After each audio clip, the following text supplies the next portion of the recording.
imaltuun hin teessuu bakka hunda geessii jedha Dr. Artist Ali Birraa Muhammad. Imalli keenyarraa gara Anaajinaa godina Baalee Bahaa aanaa Daawwee Qaachan holqa yookaan immoo gamoo Soof-Umaritti. Warri Daawwee Qaachan nagaa jenneem dirree eebbifamaa jannata gammoojjii ho'aa keessaa holqa Soof-Umar yoo geenyu Baalee Bahaa duubatti deebineem xiinxaluun dirqamataa. Godinni Baalee Bahaa iddoo seenaa fi bakka kuufama aadaa fi hawwata tuurizimiiti. Kennaa Waaqi jaallatee achi qofa kaa'e keessaa tokko holqa Soof-Umar. Uumama holqa Soof-Umar irratti yaadama sadiitu jira. Warri qorannoo arkeoloojii holqi kun bishaan wayii as ga'ee karaa darbu dhabeem dhiibbaa lafa jalaatiin tarsaasee uumee jedhu. Warri biroo ammoo kun uumaa rabbii ganamaa keessaa tokkodha jedhu. Yaadni sadaffaan uumaa rabbii kanarratti namoonni durii ogummaa isaaniitti dabalanii Soof-Umariif akka gamootti akka inni tajaajiluuf hojjetanii warri jedhanis jiru. Hundumaafuu iddoon kun qabeenya guddaa iddoo seenaa Oromoo itti leellifamu duudhaa fi aadaan Oromoo dhalootarraa gara dhalootaatti darbutti barsiifamaa as gahedha. Iddoo kun amma uumama itti galtu kun martuyyuu uumama rabbiiti. Garuu Soof-Umar zamana jiran isaan gartee humna qabani rabbii fi kadhatanii rabbii fi daawwaa dhagayaa fi gamoo Soof-Umar kana keessa taa'anii du'aa itti godhatanii isaantu ijaare isaantu qooda keessaa qaba. Achumaa maqaa isaatiin mallakamee gamoo Soof-Umar jedhama. Soof-Umar sheeka guddaadha. Beekaa namaati. Hayyuu Oromooti. Hayyuu beekaa namaati. Akkana jennee uumamni anamoo dhalataa asiiti asii dhaladhe asii guddadhe asitti jaarsa ta'e asitti ilmaan horee Soof-Umar keessatti. Akkasumatti ardaan isin gartan maniin ijaaramee isin gartan kun marru warra as keessa jiru kun marru warra Soof-Umar warra gartee keessumaa dhufta qabban warra muudota qabban waggatti warra gartee waan kana geegessee ji'a jahaan muunni itti dhufeen waggatti itti dhufan. Egaa godinni Baalee Bahaa godina qabeenya uumamaa iddoo hambaa seenaa fi aadaa baay'eedhaan kennama qabdudha. Kennama sana keessa holqi Soof-Umar isa tokkoo fi isa ijoodha. Iddoon kun waggaa 1000 ol qorannoon adda addaa waan adda addaatti hima. Warri jiyoolojistii warri hundi biraa qorannoo biraa geggeessan holqi kun bishaan laga weef kanaan adeemsa yeroo dheeraa keessa bishaanichi karaa qajeelloo deemurraa dabee dhiibbaa bishaaniitiin holqa uumamee jedhu. Karaa biraadhaan immoo hawaasichi holqi uumaa rabbi uumee kan jedhu qabu. Karaa biraadhaan immoo kan uumaan uumee fi kan bishaan uume qofa osoo hin taane ummati keenyallee ummati yeroo sanii boca xiqqaa jiru bal'isee hojjetee holqa namni tolche uumaan kan uume irratti Oromoon itti dabalee boca isaa tolchee kan sirreesse kan jedhu qabu. Kanaaf holqichi akkamitti uumamee yoom uumame kan jedhu qorannoo dabalataa gaafata. Obbo Rashaad Mohammed yoon daawwachiisan balbala holqa kanaatti kan argamu barcuma Soof-Umar irraa nuuf ka'an. Teessoo Soof-Umar kan isa si duubaa kana isa kana. Kun ammoo iddoo namni jiru ammoo bishaan weeb jedhaniin bishaan keessa yaa'u kun holqa kan argatee keessa kun burqaan isaa minciin isaa diishorraa ka'a. Diishorraa ka'ee gaarreen Baalee keessa deemee gaarreen Baalee keerraa jammaree diidara deemaa dhufee holqa Soof-Umar teessoo Soof-Umar biraan seene. Teessoo Soof-Umar biraan seenee kiiloomeetirii 15 qaxxaamuree Bulantaa Ayyoo Bakkoo biraan Jabaa Biqilaa biraan Jabaa Biqilaatiin Summaa Abdiitiin Sidaajaa karaa mirgarra bahee Adaraasha Soof-Umar karaa mirgarra bahee osoo hin dhaabatiin baasumsaa kiiloomeetirii 15 deemee gizee 7 bishaanum kana qaxxaamuree gizee 7 ce'anii baasumsaa hulluuqaa saniin ba'a. Kiiloomeetirii 15 ammoo kiiloomeetirii 15 keessa baasumsaa ammoo hulluuqaadha. Ammas akkuma isin jedhan hulluuqaadha baasumsaa. Hulluuqaa saniin baanee gamoo Soof-Umar fulaan isaa 42. 42 keessatti gamoo dachii jalaa ka bira jira ka gubbaa kana malee ka keessa deemu kana malee ka 42 qo'anne kana malee ka bira akkana jala jira ka bira ammas. Kanarraa ka'ee iddoon kun karaa tokkoon iddoo aadaaf duudhaa Oromoo itti calaqqisu. Karaa biraadhaan immoo iddoo Oromoon iddoo biraatti waa'ee Oromummaa isaa waa'ee bilisummaa isaa itti mari'achuu hin dandeenye itti walgahee itti mari'atu mari'atee qabsoo gara fuulduraa kallattii itti kaa'atu kallattii isa walirraa fudhatee deemee ittiin hojjetuu fi waan hojjete sana immoo raawwisaa deebi'ee itti qoratu. Karaa biraadhaan aadaadhaan uummanni Oromoo waaqa uumaa jedhee waaqa tokkicha kadhata. Kadhaasaa sanii warri ilma dhabe as dhufee soofumara waliin soofumara biratti rabbi irraa ilma kadhatee ilma kan itti argatu. Ilma argate sana immoo waggaatti yeroo sadii muudii geggeeffamee muuda sana irratti kan argatee isaa ta'e kan galata itti galfatu horma qalee kan galata itti galfatu kan dhabe immoo kadhatee beellamatee kan itti galu bara ittaanu yeroo wanni suni ta'eef dhufee kan galata itti galfatu iddoo bareedaa seenaa akkanaa kana qabu. Uumama Rabbi harka isaatiin miidhagsee uume holqa Soofumar yookaan immoo gamoo Soofumar jedhamuudhaan beekama. Godina Baalee Bahaa aanaa Daawwee Qaachan keessatti kan inni argamu.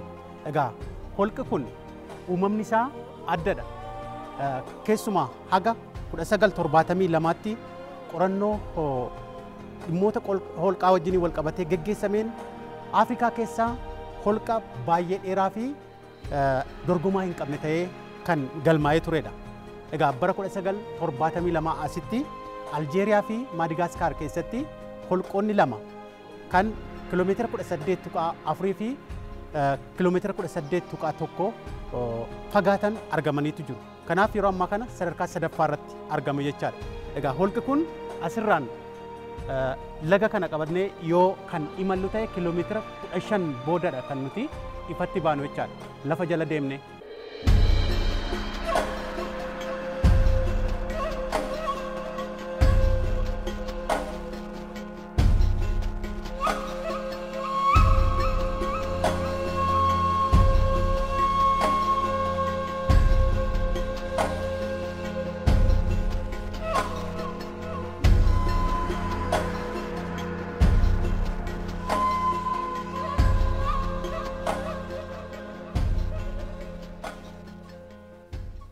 Holqa Soofumariin hawaasni naannoo kanaa gamoodha jedhama. Riqicha 7 balbala 40 fi kutaalee gurguddoo haga namoota 10,000 olii qabachuu danda'u 200 oltu as keessatti argama waan ta'eef iddoon kun bakka waan kadhatan itti argatan kan kadhataniif immoo uumaa isaaniitti galateeffatanidha. Waggaa Soofumar gizee sadii muudama. Rajaba jedhama, Heexoo jedhama. Gizee muudama kana shubbisa qaba, aadaa qaba. Saarmadee qaba, zeekara qaba, guyyaa eessa shubbisan karra guddoo Soofumar arganii guyyaa achi shubbisan.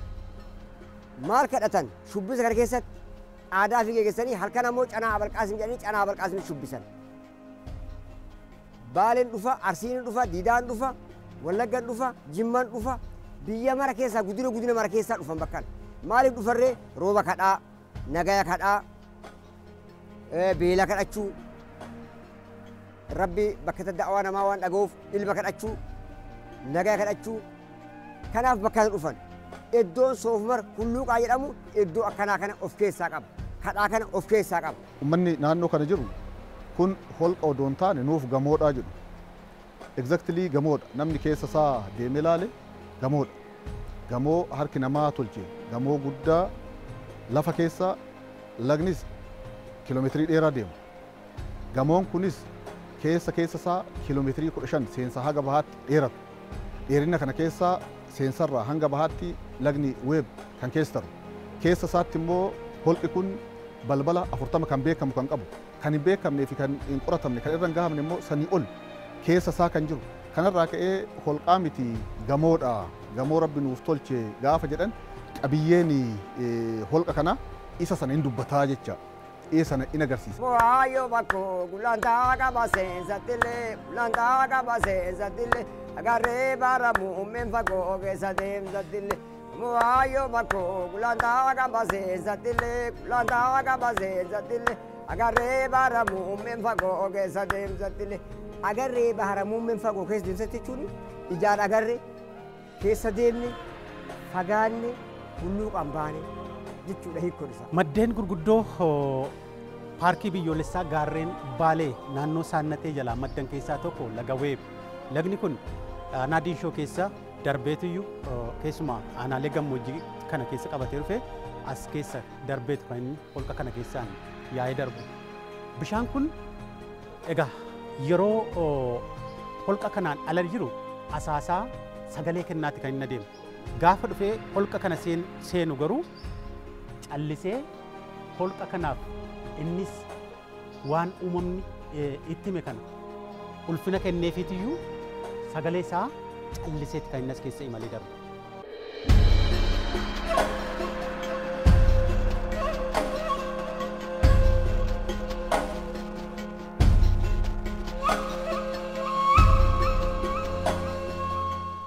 Wayita karra seenan canaa gaarraa jedhaniin yoo jala dhaabatanii weeba gamoo duudu daawwatanii jedhaniin canaan karra guddoo keessa jira.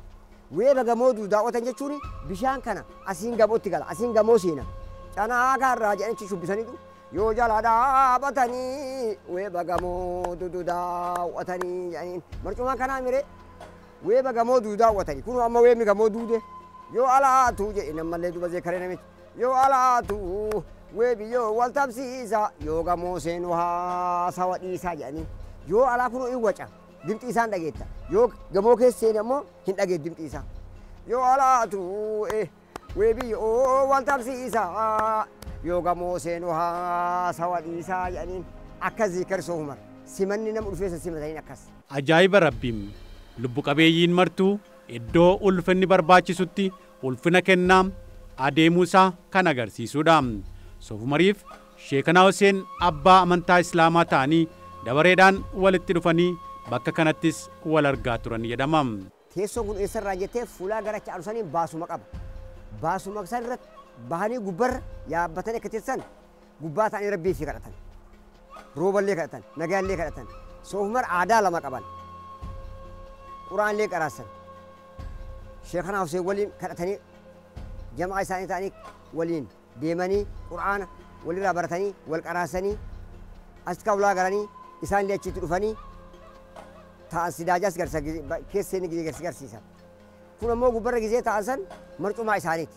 Murtii fuudhaa, murtii gurguraa, murtii aadaa Oromoo as gubbaa ta'anii barsiisan. Karaan hin qabaa duuba saniin bahanii gubbarra ta'an. Soofumar jechuun nama guddaadhaa waliyyiidhaa akkuma dursiin jedhan beekaa namaati. Saabaa sanullee jala deemnee toggaannee akkasumatti aadaa isaanii seenaa isaanii hagarraa beenu nama qochisutu jira. Kanaafuyyuu amma imalli keenya gara karra guddoo Soofumar.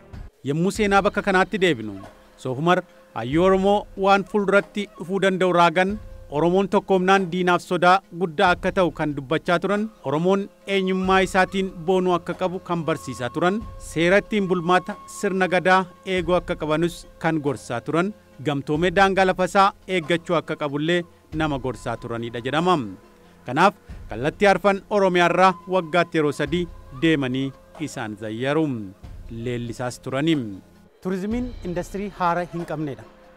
Egaa iddoowwan hawaa turizimii biyya keenya keessatti bebbeekamoo ta'an bakka garagaraatti akkasumas galmee UNESCO addunyaa irratti galmaa'an illee jiru. Holqi Soofumar immoo UNESCOtti galmaa'uudhaaf adeemsa irratti argama. Galiin turizimii irraa argamu biyyattii kana keessatti tajaajila lamadha kan inni kennu. Tokko turizimiin industirii haara hin qabnedha. Akkasumas immoo itti fufiisaan dhalootatti darbaa kan deemuu fi maallaqa yookaan immoo diinagdee hin dhumne ta'uu isaati kan inni agarsiisu. Biyya keenya keessattis iddoowwan hawwata turizimii gurguddoon seenaa keessatti akka taa'uudhaaf egaa maallaqa irratti illee yeroo isaan suuraan isaanii ba'utu jira. Kana keessaa tokko holqa Soofumar. Holqi Soofumar qarshii abbaa dhibbaa irratti mallattoon isaa kaa'amee jiru kun boca dhagaa naannoo kana dugda koo duubatti ilaalaa jirtan kanaadha. Birrii abbaa dhibbaa irratti jechaadha. Mootummaan jijjiirama turizimiin damee dinagdee tokko ta'ee ol bahee akka inni misoomuudhaa qabu galii biyyaa dinagdee biyyaa akka inni utubuudhaa qabu piilarii tokko godhee irratti hojjechaatii jira. Kanaaf kallattii saniin wanni holqa kana isa hanqatu maal inni jedhee adda bahee tokkoffaa keessa isaa meenteen gochuutu barbaachisa. Meentenansiin sun sadarkaa olaanaatti baasii guddaadhaan xiyyeeffannaa mootummaa federaalaa argatee hojjetamaa jira. Karaa biraan holqa kana dhufuudhaaf daandiitu barbaachisaa. Daandii roobee ka'ee holqa kana duubaan naannee hanga malkaa odaa deemu mootummaa federaalaa qarshii biliyoona 8.8 pirojektii awwaard godhe daandiin kun jalqabamee jira. Kana qofa osoo hin taane kana waliin daandii kana waliin misooma holqaa kana waliin misoomni gugurdaan loojii gugurdaan dhufuu danda'a. Kuni gaafa dhufe holqi kuni akkuma jedhame dameen turizimii piilarii diinagdee tokko jedhamee akkuma yaadame san isa dhugoomsuu akka danda'u waa tokko shakkii hin qabnu jechaadha. Kana gaafa jennu gamoo namni dhufee holqa kana qofa laalee holqatti bohaaraa odoo hin taane uummanni keenya uummanni Oromoo aadaa qabeenya uumamaa kunuunsuu qaba. Naannoo kanatti bosona yoo laaltan bosona naannoo kana jiru namni muru already hin beekaa jechaadha. Bosonni naannoo kana jiru muramuudha akka hin qabne kunuunfamuudha akka qabu hin beeka. Bosonni kun waan jiruuf beelladoonni bosonaa baay'eetu jira. Neessonni bosonaa hedduutu as keessa jira. Isa qofa osoo hin taane simbirroota gosa adda addaa baay'eetu jira. Kanarraa ka'ee qabeenya uumamaa as jiru, beelladoota as jiran, bosona muka adda addaa as jiru, qilleensa mijataa as jiru, holqa uumamaan waaqni badhaase as jiru, uummata indigenous knowledge qabu as jiru kana dabalatee iddoon kun iddoo ga'umsa turizimii guddaa ta'ee madda dinagdee biyya keenyaa utubaa dinagdee biyya keenyaa ta'uu hin danda'a jennee amanna. Dullee akka bulchiinsa naannoo kanaatti kanuma jiddugala godhanne hojiiwwan jalqaban kun akka milkaa'uudha qaban hawaasa naannoo kana jira waliin mari'achaati milkaa'ina pirojektii kanaatiif wantoota barbaachisan day and night hojjechaati jirra. Hawaasni keenyallee dheebuu misooma qaba. Bara dheeraadhaaf qabsoo keessa ture. Bara dheeraadhaaf diddaa keessa ture. Wanni didee misooman dhabee bilisummaan dhabee jedhee falmachaa ture. Amma immoo falmatee falmii isaatiin bilisummaan sun dhufeera. Bilisummaan siyaasaa daabboon ta'uu daabboo argachuudhaaf misoomatu barbaachisa. Misooma amma dhufe kana kiyyaa jedhee harka lamaanii simatee tumsa guddaa godhee hojjechaati jira waan ta'eef kun qabeenya guddaa Baaleen Bahaa qabdu, qabeenya guddaa Oromiyaan qabdu, qabeenya guddaa Itoophiyaan qabdu. Qabeenyichi gaafa misoome Itoophiyaa bira dabree gaanfa Afrikaadhaaf addunyaadhaaf qabeenya tajaajiluu ka jedhu kana ibsuun barbaada. Basoofu marii kiyya hoo sinnawaa mee dhufee ganda kee kun ganda isaati miree ganda sooma jedhanii beektaati. Sinnawaa mee dhufee ganda kee kun adii daa'ima rooba kun aanan bahaa harmi kee jedhanii. Basoofu marii kiyya hoo sinnawaa mee dhufee ganda kee sinnawaa mee dhufee ganda kee kun adii daa'ima rooba kun aanan bahaa harmi kee. Kun adii daa'ima rooba kun aanan bahaa harmi kee jedhanii saar madee isaanii tamma kun. Baaroo ammoo tashee kana hawsee. Zekara kanaafi saar madee qaba soofuma. Kan lama waliin deemu. Seensi amma nu seenutu jiru kuni iddoo kun maal jedhama beektaa? Gulantaa Ayyoo Makkoodha. Karra Ayyoo Makkoodha. Karra guddoo osoo bakka duratti jenneemi karra guddoo dhufee amma eessa jirra karra Ayyoo Makkoo jiru. Bakki ammoo nu deemu jiru kun amma eessa ree gulantaa Ayyoo Makkooti. Gulantaa Ayyoo Makkooti deemu tura amma. Bakka gaadiin jiru san. Ayyoo Makkoo jechuun intala soofuma. Kun ammoo gartee utubaadha. Utubaa gulantaa Ayyoo Makkoo keessa dhaabatu.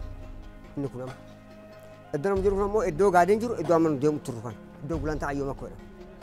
Karra Ayyoo Makkoo san dhaqee karra guddoo sooma dhaqee korma gorra'ee achitti nyaachisee gaadii ammoo baksee qodaa asitti dhaqaa jedha namichi kun.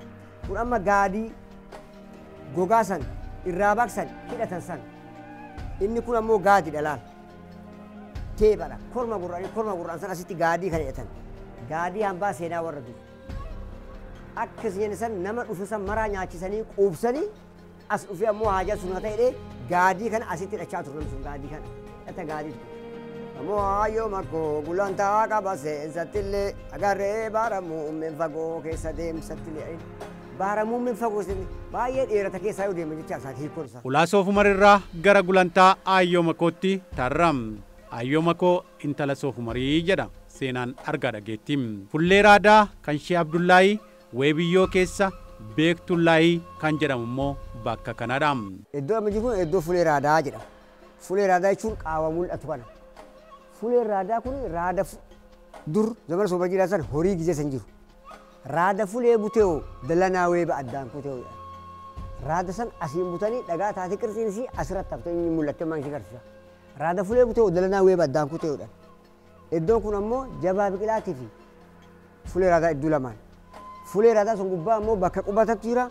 Waliyyii dur achi ta'an Siid Abdullaahii jedhanii.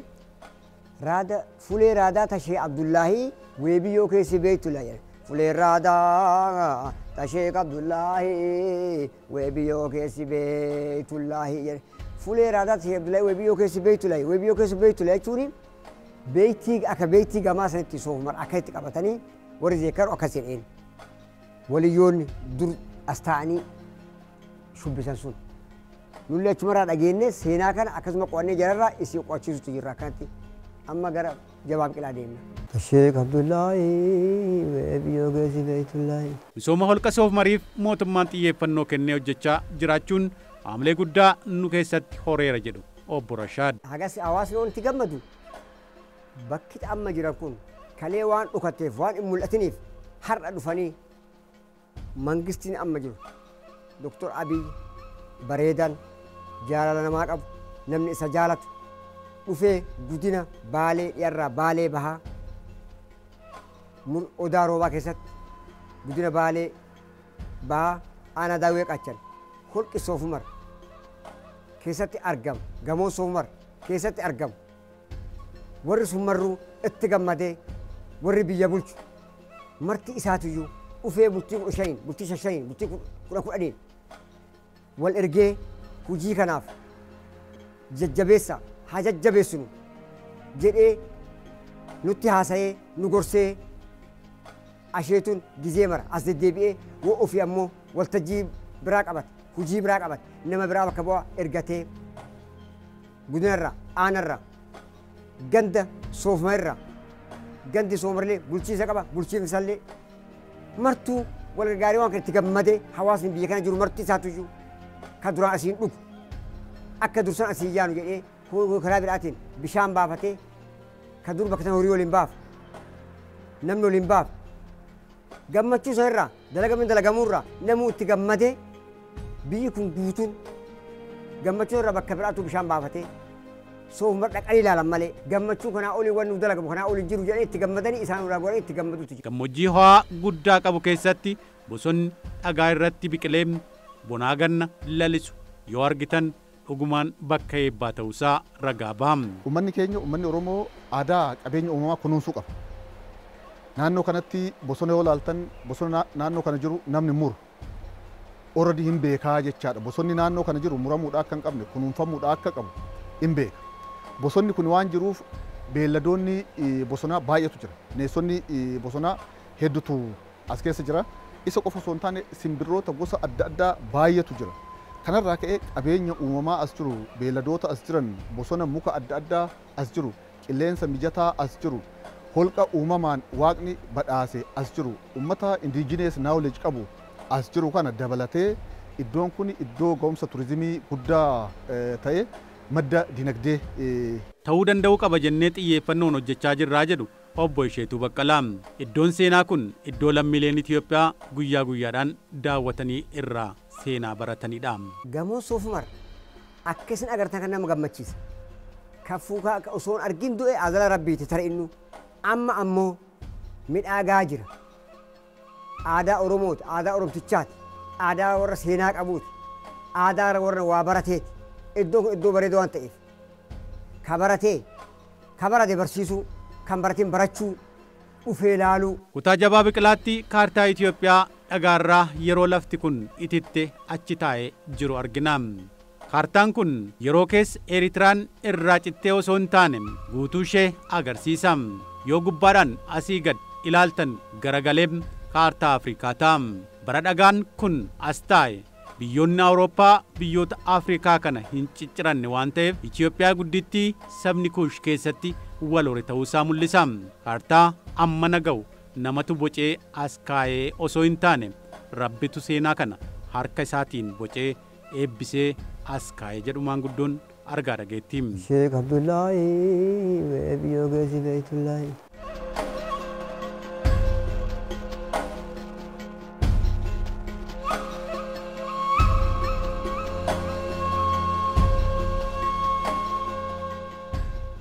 Iddoon amma jirru kun iddoo Jabaa Biqilaati. Jabaa Biqilaa jechuun dhagaa kanarra taa'ee as gubbaa jira. Amma gardee dhagaa kaartaa gubbaa jedhaa uumama rabbiitiin jira bakka kana eegala amma dhaqee ilaalla. Isa biraan geedde xiqqoo nan qanneeti. Amma immoo iddoon amma jiru kun Jabaa Biqilaatiif gulantaa Aayyoo Makkoo iddoo lamaan jirra. Gulantaa Aayyoo Makkoo fi Jabaa iddoo lamaan maaltu jira? Utubaa sibiilaa kan ta'in utubaa uumaa rabbi ka dhaga'aa ka bareensaa maalii ka qirxii adda addaa qabu uumamaan rabbi asitti isa uumee boca rabbii كفكاتو كمان قدون قرص إنما حركة إنما بوجه فكاتو utubaalee kun iddoo kana jira. Kanaafuyyuu wanni ammoo isa gubbaa jira, gaara jira, ganda qubatee jira. Sammara ammatee inni akkasitti dhaabachuun isaa baay'ee nama jabsiisa, hubatii namaa kenna, nama gammachiisa, nama jaalachiisa. Ka keessa jiru kana amma imala kenna ammoo gara jabaa biqilaati. Holqi Soof Umar of eeggannoodhaan yoo qoratame ganaa iciitiin guddaan mul'achuu danda'a. Lafa jala magaalaa guddaa tokko ta'ullee ni danda'a. Bakki seenaa kun bineensota nama miidhan hin qabu. Yoo feetan yabalaan kiiloomeetira 15 fi meetira 100 imaltanii keessa qaxxaamuruu dandeessu. Bitaa fi mirga laga Weeb gamoowwan utubaa ajaa'ibaatiin utubamanii kottaa seenaa jedhanis qilleensa qulqulluu waan qabaniif aara itti galfachuu dandeessu. Faranjoon seenaa isaa dubbisanii guyyaa guyyaadhaan deemanii ilaalaa jiru. Itoophiyaanonni garuu biyya ofii baruu irratti ammallee hanqinni hubannoo waan jiru fakkaata. Barsiisonni, kolleejjonni, yuunivarsiitiiwwan barattoota keessan waggaatti yeroo tokko daawwachiisuun gaarii ta'a. Namoonni hunduu kottaatii holqa Soof Umar daawwadhaa isiniin jennam. Horaa bulaa deebanam. Sheek Abdullaahi, Beebiyyoo Geessi Beeytullaahi.